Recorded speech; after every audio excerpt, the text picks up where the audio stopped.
Hello hi everyone, कैसे हैं आप लोग। Welcome to Janvi's learning. और टाइटल आपने देख लिया होगा, हम बात करेंगे स्टेजेस ऑफ डेवलपमेंट टॉपिक की ही। बट मोस्ट इम्पॉर्टेंटली आज हम डिस्कस करने वाले हैं एडोलसेंस टॉपिक। ठीक है, एडोलसेंस जिसको हिंदी में बोला जाता है किशोरावस्था, राइट। तो इसके बारे में हम डिटेल में डिस्कस करेंगे। ऑल्सो आपको इस वीडियो पे अगर आप आ गए हो तो आपके सारे डाउट क्लियर हो जाएंगे, ये चीज़ मैं एश्योरेंस देती हूँ। और दूसरी चीज़ मैं एक चीज़ बता दूँ आपको, जैसे कि आपको पता है कि अगर हम बात करें स्टेजेस ऑफ डेवलपमेंट की, तो वो तीन होती हैं: infancy, childhood and adolescence, right. तो आज हम बात कर रहे हैं एडोलेसेंस वाले स्टेज की। जो इन्फेंसी है वो मैं पार्ट 1 में करा चुकी हूँ। चाइल्डहुड पे भी मैंने डिटेल में वीडियो बना रखी है इन दोनों टॉपिक्स पर, जिसमें हमने इन्फेंसी और चाइल्डहुड के मीनिंग, डेफिनेशंस विद कैरेक्टरिस्टिक्स, और मैंने एक एक कैरेक्टरिस्टिक्स बहुत अच्छे से एक्सप्लेन किया था। तो अगर आप इन दोनों वाली वीडियोस को अगर आपने नहीं देखा है तो फर्स्ट ऑफ ऑल आपको वहाँ विजिट करना चाहिए। क्योंकि देखो एक चीज़ मैं आपको और वो आप विजिट कैसे करोगे ये भी बता देती हूँ, मैं डिस्क्रिप्शन बॉक्स में लिंक दे दूंगी उसका। ठीक है, दोनों ही वीडियोज़ का। अच्छा, इन्फेंसी में आता है अपना 1 से 3 साल के बच्चे रोज़ के अकॉर्डिंगली, और चाइल्डहुड में आते हैं 3 से 12 साल के बच्चे। तो जब तक हम इन दोनों के कैरेक्टरिस्टिक्स या बिहेवियरल पैटर्न या क्या क्या चीज़ें इनमें चेंजेस आते हैं वो नहीं पढ़ लेते हैं, ठीक है, तब तक हम चाइल्डहुड के बाद जो एडोलेसेंस स्टेज है उसको समझने में थोड़ा सा मे बी कन्फ्यूजन हो। सो आई वुड प्रेफर कि आप ये वाली दोनों वीडियोस देख लो, link is in the description of the video. हाँ जी। तो जैसा कि आप लोग जानते हैं, हम बात कर रहे हैं एडोलेसेंस एज की, ठीक है, जो कि होती है जैसे रोज़ के अकॉर्डिंगली मैंने बताया 12 से 18 साल का बच्चा या 13 से 19 साल का जो बच्चा होता है वो इस एज में, इस स्टेज में कंसिडर किया जाता है। तो अब एडोलेसेंस की एक बहुत अच्छी डेफिनेशन मैं आपको बताऊंगी, which is given by Stanley hall. ठीक है, आप इसको अगर गूगल पे भी सर्च करोगे ना तो आपको मिल जाएगी ये लिखी हुई कि what Stanley hall said on adolescence. तो ये कहते हैं कि it is a period of, ठीक है, ये अगर आप एग्जाम में लिख के आओगे ना तो आई एम प्रिटी श्योर कि एग्जामिनर काफ़ी इंप्रेस हो जाएगा आपकी इस डेफिनेशन से। So it is a period of stress, strain and storm. ठीक है, स्ट्रेस, ये मैं अभी ऐसे रफली राइटिंग में लिख रही हूँ, आप इसको स्क्रीनशॉट ले लो या फिर आप इसको गूगल पे भी देख सकते हो। तो यहाँ पे बोला जा रहा है कि किशोरावस्था को, यानी कि एडोलेसेंस को, कि ये पीरियड है जहाँ पे क्या होता है, बच्चों में स्ट्रेस होता है। स्टॉर्म मतलब तनाव आता है, थोड़ा सा मेंटल स्ट्रेस कह सकते हो आप, ये तूफान वाला स्टॉर्म वाला फेज है।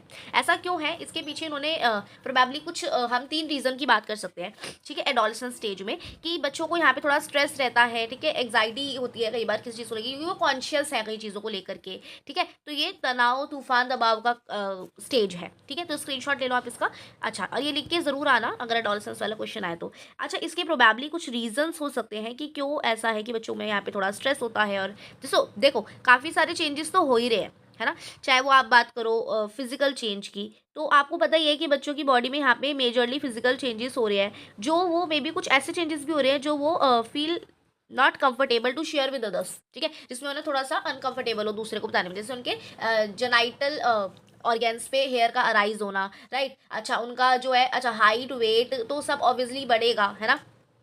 और साथ साथ मतलब हाइट वेट बढ़ेगा कह रही हूँ, हाइट तो चलो एक एडोलेसेंस में लास्ट में आते आते हैं ना, जो हाइट है वो स्थिर हो जाती है। ठीक है, तो उसके अलावा उनके बाकी सारे जैसे हार्ट, चेस्ट, लंग्स, ठीक है, रिप्रोडक्टिव सिस्टम इनफैक्ट, तो ये सब डेवलप होना शुरू हो जाता है इस एज में। और इस स्टेज के एंड तक ये जो है अच्छे से डेवलप हो जाएंगी ये चीज़ें, लंग्स, हार्ट और, ठीक है, रिप्रोडक्टिव सिस्टम बच्चे का। तो बहुत सारे फिजिकल चेंजेस बच्चे के हो रहे होते हैं। तो ये भी एक रीज़न है कि बच्चा उसमें थोड़ा सा अनकंफर्टेबल रहता है दूसरों के साथ, कि मैं किससे ये चीज़ें शेयर करूँ अपनी बातें। ठीक है, तो यहाँ पे थोड़ा सा स्ट्रेस उसमें आ सकता है इस चीज़ को लेकर के। Also there is attraction towards opposite sex. ठीक है, तो आपने ये वाला जो है अट्रैक्शन टूवर्ड्स अपोजिट, ये पहले भी सुना ही होगा कि एडोलेसेंस एज के जो बच्चे होते हैं, ये पूरा आप लिख लेना, अपोजिट सेक्स। ठीक है, जैसे कि गर्ल्स का बॉयज़ की तरफ और बॉयज़ का गर्ल्स की तरफ एक अट्रैक्शन रहता है। ठीक है, मतलब इनको पार्टी में ये जा रहे हैं तो इनको मतलब प्रॉपर ड्रेसअप करके जाना है, क्योंकि इनको लगता है ना they are on the spotlight, कि सबका ध्यान इन्हीं पे है, मतलब। ठीक है, तो या एक ये पॉइंट है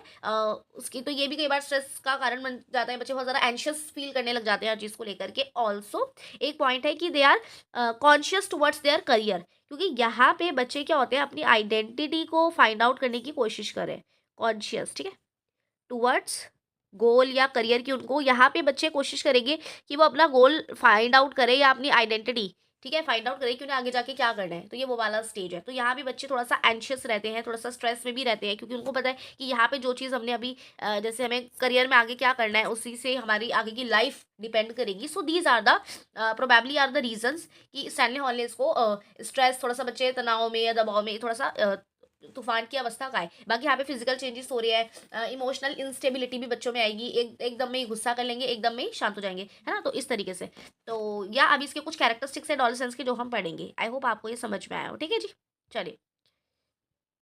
ठीक है, तो बेसिकली देखो एग्जाम में जो क्वेश्चन आएगा, इधर वो 4 मार्क्स का आए या फिर वो आए मतलब 16 मार्क्स का, हमने तो लॉन्ग ही प्रिपेयर करके जाना है, तो तभी 4 मार्क्स का आप उठा के लिख पाओगे। तो क्वेश्चन आ सकता है कि what do you mean by adolescence, adolescence stage से आप क्या समझते हैं, और क्या फिजिकल डेवलपमेंट एडोलेसेंस के टाइम पे होते हैं। अभी मैं मेजरली यहाँ पे आपको कैरेक्टरिस्टिक्स भी बताऊंगी, इसका एक यहाँ पे आप ऐड कर लेना अगर वो पूछें कि कैरेक्टरिस्टिक्स ऑफ एडोलेसेंस की इस एज की विशेषताएं क्या है, तो हम वो भी डिस्कस करें। ठीक है, अब देखो मोस्ट इंपॉर्टेंट चीज़ें क्या हैं एडोलेसेंस के बारे में आपको समझाती हूँ। देखो ये इतना सारा लिखा है, तो डू नॉट वरी कि क्या ये सारा हमें मतलब लर्न करना पड़ेगा, नहीं लर्न वन तो कुछ नहीं करना है। इसके मेन मेन जो पॉइंट मैं हाईलाइट करूंगी सिर्फ आप वो ध्यान से सुन लो, और वो ही आप अपने अपने वर्ड्स में अपने शब्दों में लिख के आना। मतलब ये जो इतना बड़ा पैराग्राफ है, इसको obviously we can't learn it, ठीक है। रोट मेमोराइजेशन रट्टा हमने मानना ही नहीं है, तो ये तो मैं अपनी ऑलमोस्ट हर वीडियो में बताती रहती हूँ, क्योंकि मैं यहाँ पे जो कंटेंट पढ़ा रही हूँ वो बुक से ले रही हूँ, ताकि मैं आपको अच्छे से एक्सप्लेन कर पाऊँ। बट इट डजेंट मीन कि आप सेम टू सेम लाइन उठा के लिख दोगे, है ना। तो आपको अपने वर्ड्स में लिखना है। सो आप लोग बीएड कर रहे हो तो आप लोग को इतना समझते हो कि आप ग्रेजुएशन वगैरह सब पेपर दे के आए हो so you are aware about this. ठीक है, तो देखो in the process of development, देखो अगर बात करें डेवलपमेंट की और एडोलेसेंस एज, तो एडोलेसेंस आती है भाई आफ्टर द चाइल्डहुड। ठीक है, पहले इन्फेंसी है, फिर चाइल्डहुड स्टेज है, और फिर एडोलेसेंस है। चलो ये बात तो क्लियर है। ठीक, तो एडोलेसेंस आती है चाइल्डहुड के बाद। उसके बाद ये बड़ा इंपॉर्टेंट और इमोशनल और सेंसिटिव पीरियड होता है, जैसे मैंने आपको पहले ही बताया। इसमें वो वाले एज ग्रुप के बच्चे आएंगे जो 13 से 19 ईयर्स के हैं, या फिर अगर जो रॉस ने दी है एज, वो वही है कि 12 to 18 ईयर्स, आप दोनों लिख सकते हो, कोई दिक्कत वाली बात है ही नहीं। ठीक है, तो इसी एज के बच्चे जो हैं इसमें में आते हैं 12 to 18 ईयर्स के। ठीक है, उसके अलावा कुछ वेस्टर्न साइकोलॉजिस्ट जो हैं उन्होंने इसको टीन एज बोला है। मैंने आपको बताया ना कि जो एडोलेसेंस स्टेज के बच्चे हैं, जो 12 से 18 साल के हैं, 13 से 19 साल के हैं, भाई वो उनको हम टीनेजर कंसिडर करते हैं। ठीक, आगे। और टीचर जो है इन बच्चों को बहुत ज़्यादा ध्यान से ट्रीट करना चाहिए, टीचर को भी, इस एज वाले बच्चों को। अभी आप आगे पढ़ोगे, ये थोड़े से ईगोइस्टिक भी होते हैं, बड़ी जल्दी ईगो पे इनकी चीज़ें आ जाती हैं, मतलब कि 2 मिनट में, है ना, समझ रहे हो। अभी मैं आज सारी चीज़ें डिस्कस करेंगे हम कैरेक्टरिस्टिक्स, तो डोंट वरी। ठीक है, अभी तक मेन मेन बातें 3 4 थी। देखो कि भाई एडोलेसेंस क्या है, मतलब हमने सिर्फ ना समझना है मेन बात। ठीक है, कि देखो एडोलेसेंस आती है चाइल्डहुड स्टेज के बाद। ठीक है, कई वेस्टर्न साइकोलॉजिस्ट ने इसको टीनेज भी माना है। इसका जो एज है वो 13 to 19 ईयर्स है। ठीक है, और टीचर्स को यहाँ पे बच्चों को बहुत अच्छे से ट्रीट, मतलब संभल के ट्रीट करना चाहिए, क्योंकि यहाँ पे वो मैन और वुमेन बनने वाले हैं इस स्टेज के बाद, यानी कि एडल्ट बनेंगे ना एडोलेसेंस के बाद। तो बेसिकली यहाँ पे उनका रिप्रोडक्टिव सिस्टम भी डेवलप होगा, और फिर वो मैन और वुमेन यानी कि थोड़े से मेच्योर बनेंगे और बेटर ह्यूमन बीइंग। ठीक, तो अब यहाँ पे जो वर्ड एडोलेसेंस है वो, इसका मतलब होता है मीन्स मूविंग टुवर्ड्स मेच्योरिटी, यानी कि अभी जो ये इस जिस एज में है, यहाँ पे जो भी इनको एक्सपीरियंस मिलेंगे, या जो भी इनके कैरेक्टरिस्टिक्स है, या चाहे फिजिकल चेंजेस हो, तो ये मेच्योरिटी की तरफ ही मूव कर रहे हैं, यानी कि डेवलपमेंट हो रहा है, मेच्योरिटी आएगी और बेहतर होगी बच्चे यहाँ पे। ठीक है, जो एक्सपीरियंस हो गया उसके बेसिस पे। अच्छा, आगे एडोलेसेंस में क्या होता है ना, चाइल्ड फिजिकली और मेंटली थोड़ा सा माल एडजस्टेड भी होता है। सो जैसे अगर कोई बच्चा जो है फिजिकली और मेंटली मतलब उतना माल एडजस्टेड है, यानी कि उतना उसको मे बी न्यूट्रिशन की कमी है या कोई और चीज़ है, तो कई बार चिल्ड्रन जो है ना डिप्रेशन में भी जीते हैं इस वाले एज के। कभी कभी एक्साइटमेंट, मतलब कभी कभी बहुत खुश हो जाएंगे, कभी कभी डिप्रेशन में चले जाएंगे किसी बात को लेकर के। और they love worship their heroes. ठीक है, इनके अपने हीरो का मतलब क्या है यहाँ पे, सलमान खान या शाहरुख खान नहीं, मतलब कि आइडियल, एक रोल मॉडल। अच्छा, वो भी हो सकते हैं, मतलब सलमान खान शाहरुख खान भी अगर किसी का आइडियल या रोल मॉडल वो है, तो that is also possible. But the point is कि वो अपने आइडियल की, अपने रोल मॉडल की वर्शिप करना शुरू कर देते हैं, उनको फॉलो करना। क्योंकि अभी देखो आप समझो, ये एक्सप्लोर कर रहे हैं चीज़ों को कि हमने लाइफ में क्या करना है, हमने गोल क्या है हमारा, तो उससे रिगार्डिंग इनके आसपास के एरिया के जो और भी मतलब लोग होंगे, ठीक है, उनसे ये थोड़ा सा कनेक्ट करेंगे, उनकी वर्शिप करेंगे, उन्हें लीडर मानेंगे जो इनको अपने गोल तक पहुंचाने में हेल्प कराए, तो रोल मॉडल बनते हैं इस एज में बच्चों के। और फिजिकली उनको सेक्सुअल मैच्योरिटी वो अटेन कर लेते हैं, मैंने आपको बताया फिजिकल चेंजेस आएंगे अभी। ठीक है, मतलब इस एज में, इस स्टेज एडोलेसेंस में, राइट। आगे देखते हैं हम। अच्छा, और क्या है। अच्छा, क्योंकि फिजिकल चेंजेस यहाँ पे बहुत ज़्यादा होंगे मतलब बच्चों के में, तो इनके माल न्यूट्रिशन का प्रॉब्लम ना हो, यानी कि न्यूट्रिशन की कमी ना हो, हमें ये भी मतलब ध्यान रखना चाहिए। ठीक है, इनकी हेल्दी बॉडी रहे, क्योंकि बोन्स वगैरह सब डेवलप होंगे इस टाइम पे। ठीक है, अच्छे से। तो या आगे बढ़ते हैं। All their experience help them in future life. मैंने आपको बताया कि एडोलेसेंस में जो भी एक्सपीरियंस इनके होंगे, इनके फ्यूचर लाइफ में इनको एक रास्ता देंगे। कहते हैं ना कि एडोलेसेंस वाले एज के जो टीनेज बच्चे हैं उनको थोड़ा सा हमने केयरफुली रखना चाहिए या उनके साथ ट्रीटमेंट करना चाहिए, क्योंकि फिर उनका जो आगे की फ्यूचर लाइफ होगी वो यहाँ से जो एक्सपीरियंस लेंगे उस पर भी बड़ी डिपेंड करेगी, ठीक है। तो इनमें अच्छा, इनमें बहुत ज़्यादा एनर्जी होती है जो एडोलसेंस एज के बच्चे होते हैं, तो बहुत ज़रूरी है। देखो ये कितना अच्छा पॉइंट है ये, ऐसे हमें अपने जो छोटे भाई बहन हैं जो इस एज के हैं, उनके लिए भी ये सुनना चाहिए कि इनमें बहुत ज़्यादा एनर्जी होती है इन बच्चों में इस एज में। तो भाई आपको ऐसा लगेगा ये टिक के नहीं बैठ सकता, ठीक है। तो मतलब कुछ ना कुछ करना है इनको, मतलब शांति नहीं चाहिए, कुछ ना कुछ प्रोडक्टिव करो। तो बेसिकली बात ये है कि इनकी जो एनर्जी है ना, इसको राइट डायरेक्शन में नीडेड टू बी डायरेक्टेड, कि ये राइट डायरेक्शन यानी कि जो प्रोडक्टिव काम है उसमें इनकी एनर्जी लगे, क्योंकि इनमें एनर्जी इस पीरियड में बहुत ज़्यादा होती है। तो हमें कोशिश करनी है कि ऐसे जो टीनेज बच्चे हैं, एज अ टीचर बता रही हूँ कि जो टीनेज एज के बच्चे हैं उनकी एनर्जी जो बहुत ज़्यादा उनमें है वो एक राइट डायरेक्शन में मूव हो, ताकि वो लाइफ में आगे कुछ अच्छा उससे कर पाए, राइट। तो देखो अब एक डेफिनेशन ये भी है, मैंने आपको एक स्टैनले हॉल की बताई, मैं फिर से रेकमेंड करूंगी जो स्टैनले हॉल वाली डेफिनेशन मैंने आपको बताई थी, आई होप आपने उसका स्क्रीनशॉट ले लिया होगा। It is a period of stress strain storm, तो वो भी बहुत इंपॉर्टेंट है, क्योंकि यहाँ पे आपने देखा है कि बच्चे मेंटली इनस्टेबल थोड़े से रहेंगे, ठीक है। अच्छा देखो, अकॉर्डिंग टू जर्सेट यहाँ पे लिखी है कि एडोलेसेंस एक वो एज है जब चाइल्ड अचीव कर लेता है मैच्योरिटी यहाँ पर at the end of adolescence, और it start at the beginning of the childhood and before old age, ठीक है। तो ओल्ड एज से पहले और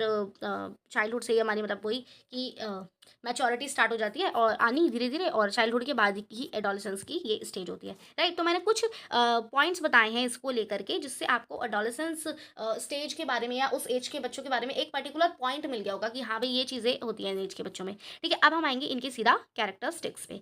सो यहाँ पे we will discuss the characteristics of adolescence, कि क्या क्या चाइल्ड में डेवलपमेंट होता है। अब ऑब्वियसली सारे एस्पेक्ट में होगा, मतलब डेवलपमेंट के कुछ एस्पेक्ट्स हैं, physically development, social development, emotional, mental development, ये सारे ही एस्पेक्ट्स में बच्चों का डेवलपमेंट कैसे होता है और इनके क्या क्या एडोलेसेंस स्टेज के कैरेक्टरिस्टिक्स हैं वो हम देखेंगे, ठीक। तो देखो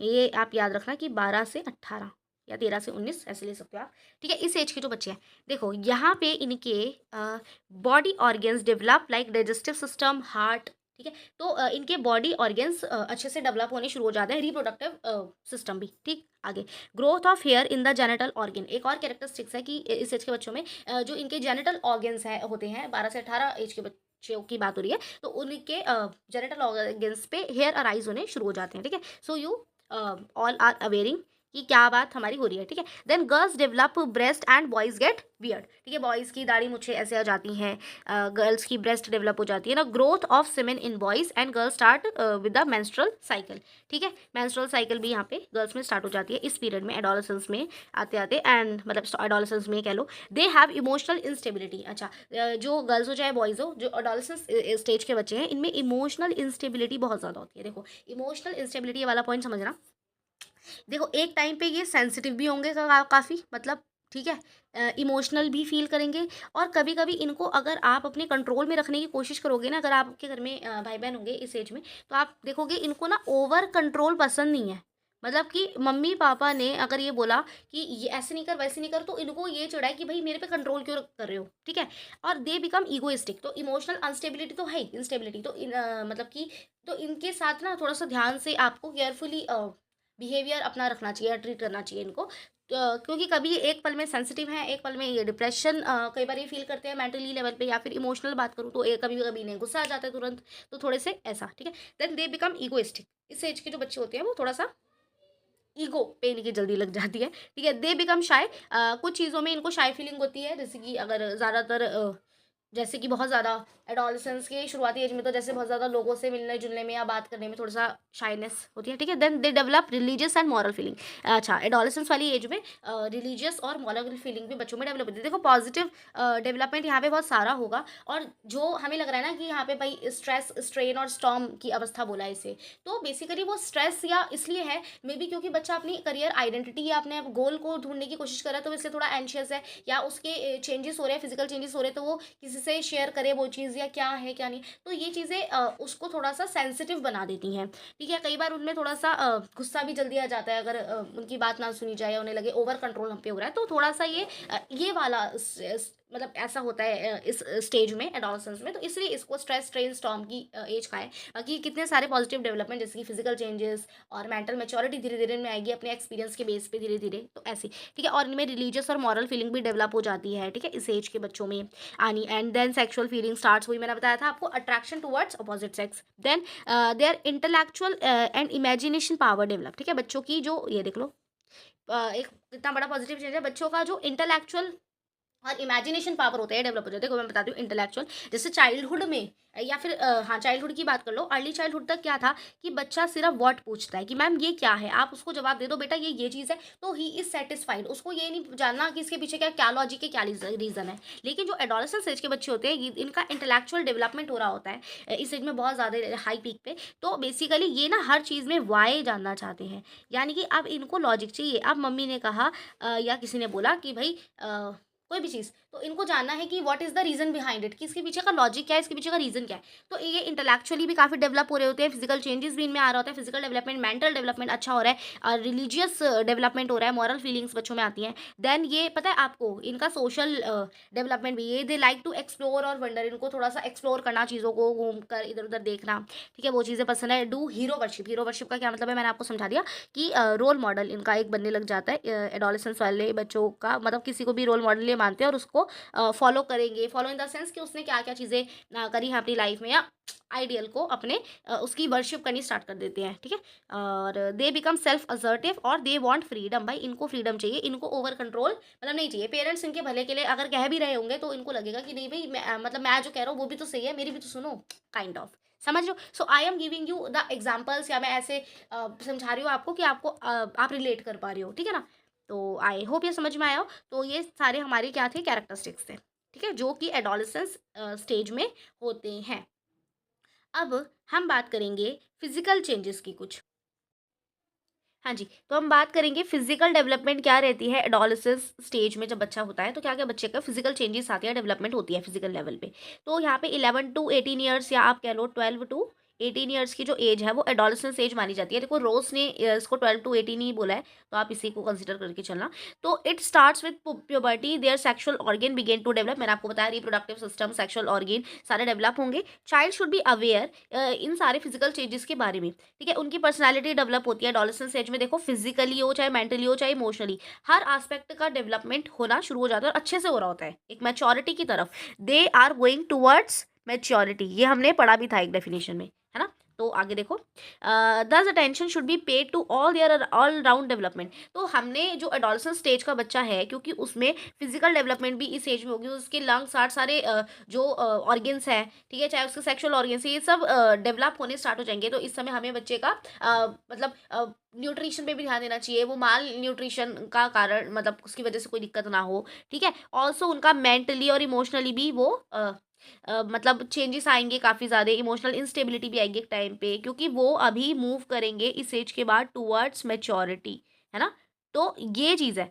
तो अब हम इसके कुछ फिजिकल डेवलपमेंट क्या क्या होते हैं ड्यूरिंग एडोलेसेंस स्टेज में, हम ये पढ़ लेते हैं। देखो पहली चीज़, growth in height and weight, ठीक है। Then during this age boy और गर्ल्स जो होते हैं उनका हाइट वेट ग्रो हो रहा होता है, और ये माना जाता है, मतलब एक डेटा है, ठीक है, तो कि ग्रोथ जो होती है गर्ल्स की हाइट की, वो टिल 16 तक होती है, और boys continue to grow even after 18 years. मतलब अब तो चलो ये भी बोलते हैं कि 21 साल तक ही जो है हाइट बढ़ती है, ऐसी बात नहीं है, बट हाँ तो गर्ल्स ग्रो टिल 16 ईयर्स तक उनकी हाइट बढ़ती है, और बॉयज़ की 18 तक या उसके थोड़े बाद भी। And when compare to girls boys gain more weight, ठीक है। तो as comparison to girls boys जो है वो ज़्यादा वेट गेन करते हैं एडोलेसेंस स्टेज में, क्योंकि इनके हाइट और वेट ग्रोथ हो रही है। देन डेवलपमेंट ऑफ बोन्स, यहाँ पे बोन्स फुली डेवलप होंगे इस स्टेज में। जैसे चाइल्डहुड में धीरे धीरे वो ग्रोथ हो रही है, उनकी स्टडी हो रही है थोड़ी, लेकिन हो रही है, इन्फेंसी में काफ़ी फास्ट हुई थी। यहाँ पे बोन्स जो है फुली डेवलप हो जाएंगी, एक अच्छा सा मसल्स बोन्स उनकी, और flexibility in bones is over, ठीक है। और स्मॉल बोन्स जो होती हैं वो फ्यूज हो जाती हैं विद ईच अदर के साथ, मतलब कि जो छोटी छोटी बोन्स है वो फ्यूज हो जाएंगे एक दूसरे के साथ, और फिर प्रॉपरली एक बोन डेवलप उनका होगा। जो वाटर होता है इनसाइड बोन्स वो सूख जाते हैं, ड्राई हो जाते हैं, और अब उनकी बोन्स जो है वो स्ट्रॉन्ग हो जाती हैं, ठीक है। बोन्स स्टार्ट बिकमिंग राउंड, मतलब अब ऐसे नहीं कि वो सॉफ्ट रह गई है, जैसे बचपन में फैंसी पीरियड में उनकी बोन्स काफी बच्चों की आपने देखी होगी सॉफ्ट सॉफ्ट होती है, नहीं अभी यहाँ पे उसमें जो बोन्स में वाटर है वो ड्राई अप हो जाता है, और जो उनके फेसेस में भी चेंजेस आने लग जाते हैं, और बोन्स भी प्रॉपर डेवलप हो जाती हैं, ठीक है। सो हम कुछ ये चेंजेस डिस्कस करें, ठीक है। ये मैंने बुक से ही लिए हैं, तो मैं आपको सारे पॉइंट समझाती जाऊंगी। अब ज़रूरी नहीं है कि आपको ऑल द पॉइंट्स याद रहें, उस सभी ये कि ये इसके जो ब्लैक पॉइंट्स हैं, बट हाँ आपको कोशिश करनी है कि मोस्टली आप याद कर पाएं इफ़ द क्वेश्चन कम, ठीक है। Development of permanent teeth. अच्छा, यहाँ पे ये जो पैराग्राफ लिखा हुआ है नहीं, सिर्फ आपकी अंडरस्टैंडिंग के लिए, आपको ये लर्न नहीं करना है, आपको सिर्फ समझना है कि जैसे ये पॉइंट है कि डेवलपमेंट ऑफ परमानेंट टीथ, तो इसमें हमने क्या बताना है वो आप हिंदी में अपने माइंड में समझ लो कि हाँ इस स्टेज के बच्चों में क्या क्या होती है ये चीज़ें। उसके बाद उसे आप यहाँ पे अपने ओन वर्ड्स में अपनी लाइनों में लिख सकते हो, ठीक है। तो रट्टाफिकेशन सो इस मतलब रोट मेमोराइजेशन, देखो ये वर्ड भी ना वैसे आएगा, मैं अपनी पिछली वीडियो में भी कई बार बता चुकी हूँ, ठीक है। ये वर्ड भी आएगा बीएड में। रोट मेमोराइजेशन होता है रट्टा मारना, जो हमने नहीं करना है और ना ही हमने एज अ टीचर बच्चों को कभी रोट मेमोराइजेशन करानी है, ठीक है। तो हमें अंडरस्टैंडिंग बेस्ड चीज़ें करानी है। अब ये चाइल्ड सेंटर्ड एजुकेशन कहती है, ठीक। चलो, डेवलपमेंट परमानेंट टीथ यानी कि एडोलेसेंस की जब बात करें तो यहाँ पे प्रॉपर परमानेंट टीथ बच्चों के डेवलप हो जाते हैं, इस स्टेज में आते हैं। उनके दूध के दांत वगैरह सब सब हो चुका है। देखो चाइल्डहुड में क्या है, जो चाइल्ड है उसके टेम्परेरी या जो मिल्क टीथ होते हैं तब तक वो होते हैं, वो झड़ते हैं, दे फॉल गिरते हैं। एंड इन एडोलेसेंस तक आते आते परमानेंट टीथ जो है पूरे कम्स, परमानेंट टीथ आने शुरू हो जाते हैं बच्चों के। Girls gate permanent teeth before boys, जो गर्ल्स होती है माना जाता है कि उनके परमानेंट जो टीथ है पहले आते हैं बॉयज़ के कंपैरिजन में, ठीक। Then ratio of body parts. So देखो रेशियो ऑफ बॉडी पार्ट्स क्या है वो लार्ज होती है उनके बॉडी पार्ट्स का रेशियो। जैसे कि with the development growth of body, जो बॉडी पार्ट्स है वो भी चेंज हो रहे हैं, बच्चे के बॉडी में चेंज आ रहे हैं, ठीक है। तो हैंड्स और लेग्स जो होते हैं वो लार्ज, अब हैंड और लेग के साइज बड़े होते जा रहे हैं, हाइट भी बढ़ेगी ना। मतलब कहते हैं कि मैक्सिमम हाइट लड़कियां 16 या की एज में ले लेती हैं इस डेटा के अकॉर्डिंगली। वैसे तो माना जाता है कि 18 तक भी ले लेती हैं, ठीक है, हाइट। तो या तो यही बात है कि उनके फेस चेंजेस हो रहे हैं और जो जो उनके बॉडी पार्ट्स के रेशियो हैं वो लार्ज हो रहे हैं, यानी कि साइज बढ़ रहा है उनका, ठीक है। और क्योंकि बोन्स भी डेवलप हो रही हैं तो हाथ पैर और लंबे चौड़े होंगे, ठीक है। By 16 years of age development जो है प्रॉपर कंप्लीट हो जाता है। द ग्रोथ ऑफ हेयर, ठीक है। तो during adolescence child gets hair in genital organs पे, उनके हेयर राइज होना शुरू हो जाते हैं। और बॉयज़ की हेयर आ जाते हैं चेस्ट पर और चिन पर भी, ठीक है, थोड़ी वगैरह पे आपने देखा होगा, बियर्ड आ जाती है बॉयज़ की, right. Next, changes in voice. हाँ ये थोड़ा सा ये नोटिसेबल चेंज भी है, आपने जब आप एडोलेसेंस एज में, या फिर अगर आपके भाई बहन होंगे एडोलेसेंस एज के तो आप उनकी वॉइस में कभी देखना कि the pitch of the voice changes, कि उनकी पिच जो है बदल जाती है, यानी कि बॉयज़ की वॉइस जो है ना थोड़ी हैवी हो जाती है और गर्ल्स की स्वीटर एंड सॉफ्ट और मेलोडियस टाइप की, ठीक है। जैसे कि अभी गाना गाएगी और प्रॉपर मतलब ठीक है। तो चेंजेस इन वॉइस, ये जस्ट फॉर फन था, मैं बता रही हूँ कि बॉयज़ की वॉइस हैवी हो जाती है एडोलेसेंस स्टेज में और गर्ल्स की वॉइस थोड़ी स्वीट सॉफ्ट मेलोडियस टाइप की हो जाती है जब ये एडोलेसेंस वाली एज में ये बच्चे होते हैं, ठीक। फिर बाद में सब नॉर्मल हो जाता है। अभी देखो मेरी वॉइस देख लो, it is not sweet not nor melodious ठीक है। तो आगे, डेवलपमेंट ऑफ ब्रेस्ट। तो आपने भी देखा होगा जब आप एडोलेसेंस स्टेज में होगे तो आपकी वॉइस में चेंज आया होगा, if you are a girl और अ बॉय, सो आप वो चेंजेस देख पा रहे होंगे, है ना। चलो, डेवलपमेंट ऑफ ब्रेस्ट। तो इस पीरियड में क्या होता है, जो गर्ल्स की ब्रेस्ट है वो ग्रो हो जाती है, ठीक है। Then which makes their physical appearance, और वो अट्रैक्टिव लगती है उनकी फिजिकल अपीयरेंस, क्योंकि फिजिकल बॉडी पार्ट्स में या चीज़ें में चेंज आ ही रहे हैं फिजिकल लेवल पे, ठीक है। This is due to the change in hormones, ठीक है। बच्चों में बहुत सारे हार्मोन्स इस टाइम पे रिलीज हो रहे होते हैं, ठीक है। उसका भी उनके इमोशनल और मेंटल आस्पेक्ट पे उस पर फ़र्क पड़ता ही है ऑब्वियसली। और ब्रेस्ट जो है गर्ल्स की डेवलप होने लगती है। देन डेवलपमेंट ऑफ ग्लैंड्स, ठीक। यहाँ पे देखो हो रहा है, तो the glands develop and produce juice and develop a feeling of sex, और अट्रैक्शन अपोजिट सेक्स के टुवर्ड्स बच्चों की होती है। देन हाँ जी, तो physical stamina, the physical stamina is at its peak and the child take every part in every type of activity. मतलब एडोलेसेंस एज में they have a lot of energy. हमने स्टार्टिंग में भी पॉइंट डिस्कस किया था कि बच्चों में एडोलेसेंस स्टेज में इधर अ गर्ल और अ बॉय, उनमें एनर्जी बहुत होती है। तो उनकी जो इतनी सारी ये ढेरों एनर्जी है ना उनकी बॉडी में, क्योंकि देखो उनकी बॉडी पार्ट्स डेवलप हो रहे हैं, बोन्स प्रॉपरली डेवलप हो रही हैं, सो दे फील एनर्जेटिक। तो वो they don't want to sit quite, they would take part in every activity. उनको हर चीज़ करने में इंटरेस्ट होगा, एक्सप्लोर करेंगे हर चीज़ को। So they love to do adventurous acts as well. तो उनको एडवेंचरस एक्टिविटीज़ और इन सब चीज़ों में जिसमें उनको थोड़ा अपना फिजिकल स्टैमिना दिखाने का मौका मिल जाए तो वो उसको कभी नहीं छोड़ते हैं, उसमें पार्टिसिपेट करने का मौका। तो फिजिकल स्टैमिना बच्चों का यहाँ पे अपने पीक पे होता है, दे फील वेरी एनर्जेटिक और दे आर एनर्जेटिक। तो उनकी एनर्जी को एक राइट डायरेक्शन देना ये एडल्ट्स का या उनके आसपास के लोगों का काम होता है, ठीक। Then development of nervous system. अब यहाँ पे ना आपको इस बुक में आपको क्या पढ़ाया जाता है, इस बुक में आपको बच्चों के बारे में इसलिए पढ़ाया जा रहा है क्योंकि एज अ टीचर जब आप बच्चों से डील करेंगे, चाहे वो कोई सी भी स्टेज की हो, इन्फेंसी, चाइल्डहुड और एडोलसेंस, तो आप अभी एज अ टीचर अवेयर हो इस चीज़ को लेकर के कि हाँ बच्चों में ये चेंजेस इस समय हो रहे हैं, तो हम मुझे बच्चे के साथ कैसे डील करना है। वो थोड़ा सा ईगोइस्टिक है एडोलसेंस स्टेज का बच्चा, तो मुझे उसको थोड़ा प्यार से हैंडल करना है, उसे कोई ऐसी चीज़ नहीं बोलनी वो अपनी ईगो पे ले जाए और कल को मेरी बात ना सुने या फिर पढ़ाई पे से ध्यान ना डाले। तो we have to be very careful while dealing with these kind of children, ठीक है, जो एडोलसेंस स्टेज में।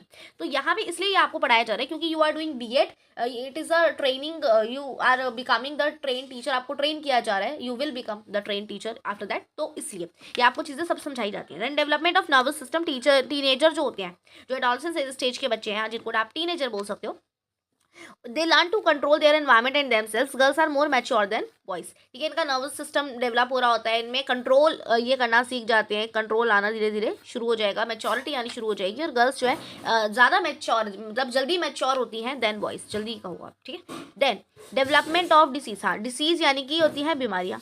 अच्छा ये भी मैंने आपको बताया क्योंकि इनमें फिजिकल चेंजेस सारे अगर इनके न्यूट्रिशन पे ध्यान ना दिया जाए और माल न्यूट्रिशन का प्रॉब्लम हो गया तो वो इनके लिए डिसीज का कारण भी बन सकता है। तो there are certain diseases like जैसे पिंपल्स, आकेस। अच्छा ये वहाँ पे देखो, ये जो मैंने आपको पॉइंट बताया ना, माल न्यूट्रिशन नहीं होना चाहिए, तो ये बात तो बिल्कुल सही है क्योंकि जब बच्चे का फिजिकल डेवलपमेंट हो रहा है तो वो उस पर ध्यान देना, उसकी न्यूट्रिशन प्रॉपर वो इंटेक फूड इंटेक करे, तो वो ज़रूरी है। उसके साथ साथ यहाँ पे क्या लिखा हुआ है बता रही हूँ कि जैसे छोटी छोटी ये डिसीज जैसे कि पिंपल्स आना फेस पे, एक्ने, ठीक है, तो ये सब चीज़ें भी होती हैं जो कई बार टीनेजर्स को परेशान भी करती हैं, ठीक है। Girls also get anemic and has feel tired after week, जल्दी जल्दी कई बार थक जाती हैं। Some children develop lungs and heart problem also, इस एज में बच्चों को कई बार लंग्स और हार्ट प्रॉब्लम भी हो सकती है अगर उनको न्यूट्रिशन डाइट पे या प्रॉपर उनकी चीज़ों पे ध्यान ना दिया जाए। और बच्चों को यहाँ पे एक्सरसाइज ज़रूर करनी चाहिए, और इस एज में के तो बच्चों को आप देखोगे उनको मतलब बड़ा ही शौक होता है एक्सरसाइज, जिम चालू कर देंगे बस, तो you got the idea, right. So यहाँ पे जो है बच्चे का क्योंकि फिजिकल डेवलपमेंट हो रहा है तो हमने उसको प्रॉपर ध्यान भी देना है। अब यहाँ पे आते हैं फैक्टर्स इन्फ्लुएंसिंग फिजिकल डेवलपमेंट, ठीक है। बहुत सारे फैक्टर्स हैं जो असर डालते हैं फिजिकल डेवलपमेंट, क्योंकि बच्चों का एडोलसेंस स्टेज में हो ही रहा है, ठीक है। तो ऐसे कौन से फैक्टर्स हैं जो इन्फ्लुएंस करते हैं फिजिकल डेवलपमेंट को। अच्छा एक चीज़ मैं सोच रही थी एक्चुअली कि ये मैं ना नेक्स्ट पार्ट जो बनाऊंगी, थर्ड पार्ट नहीं सॉरी, हाँ, तो ये मैं जो नेक्स्ट वीडियो बनाऊंगी उसमें मैं आपको ये फैक्टर्स ये सारे डिस्कस करूंगी। मैंने प्रॉपर इसका डायग्राम विद एक्सप्लेनेशन समझाने के लिए रख रखा है। तो अभी तक हमने क्या पढ़ा है, हम, हाँ जी, तो अभी तक हमने एडोलेसेंस स्टेज के बारे में सब कुछ डिस्कस करा। हमने इसमें जो बच्चों में चेंजेस आते हैं, पहले हम बात करें कैरेक्टरिस्टिक्स जो एडोलेसेंस स्टेज के हैं वो भी डिस्कस कर लिए हैं, ठीक है। उसके अलावा हमने इसमें जो बच्चों में फिजिकल डेवलपमेंट होता है, क्योंकि फिजिकल चेंजेस बहुत ज़्यादा हो रहे होते हैं, हालांकि मेंटल इमोशनल डेवलपमेंट सभी हो रहा है, they are moving towards maturity इस एज के बच्चे। तो हाँ मेंटल मैच्योरिटी आना, लॉजिक आ जाना उनमें, और इमोशनल कई बार इंस्टेबिलिटी, ये सब हमने डिस्कस कर लिया एडोलसेंस स्टेज के बच्चों के बारे में। अभी जो हमारी नेक्स्ट वीडियो होगी उसमें मैं आपको कुछ फैक्टर्स बताऊंगी। ये जो फैक्टर्स है ये वो फैक्टर्स है जो फिजिकल डेवलपमेंट पे असर डालते हैं, चाहे वो बात एडोलसेंस स्टेज के बच्चों की हो या मतलब एक पर्सन की जब फिजिकल डेवलपमेंट हो रहा होता है तो उसमें कौन कौन से फैक्टर्स हैं जो उस फिजिकल डेवलपमेंट पे असर डालते हैं, उसको अफेक्ट करते हैं, पॉजिटिवली और नेगेटिवली दोनों कर सकते हैं। तो वो फैक्टर्स हम डिस्कस करेंगे इन आर नेक्स्ट वीडियो। तो अगर आप नेक्स्ट वीडियो देखना चाहते हैं और आपको अगर ये वीडियो पसंद आई हो तो सबसे पहले I would request that you subscribe this channel so that we can't lose the connection we have maintained, क्योंकि आपने अगर फुली वीडियो देखी है तो आपको पक्का कुछ ना कुछ समझ में आया होगा, इसलिए आपने देखी है। So first of all thank you so much for that. और if you want to see more videos like this, आप चैनल को सब्सक्राइब कर लो और लाइक कर दो वीडियो को, और कमेंट में ज़रूर आप मुझे अपना फीडबैक दे सकते हैं कि आपको ये वीडियो यूजफुल लगी या अच्छी लगी या whatsoever you want to write, आप लिख सकते हैं, you are free to write anything, ठीक है। तो आप I am waiting for the positive one definitely comment. तो thank you so much guys, stay blessed and stay happy. और बहुत ज़रूरी चीज़ है पढ़ाई, सब चीज़ें अपनी जगह, लेकिन सबसे ज़्यादा important take care of your family and your self, and Radhe Radhe. We will meet in the next video, तब तक के लिए बाय बाय।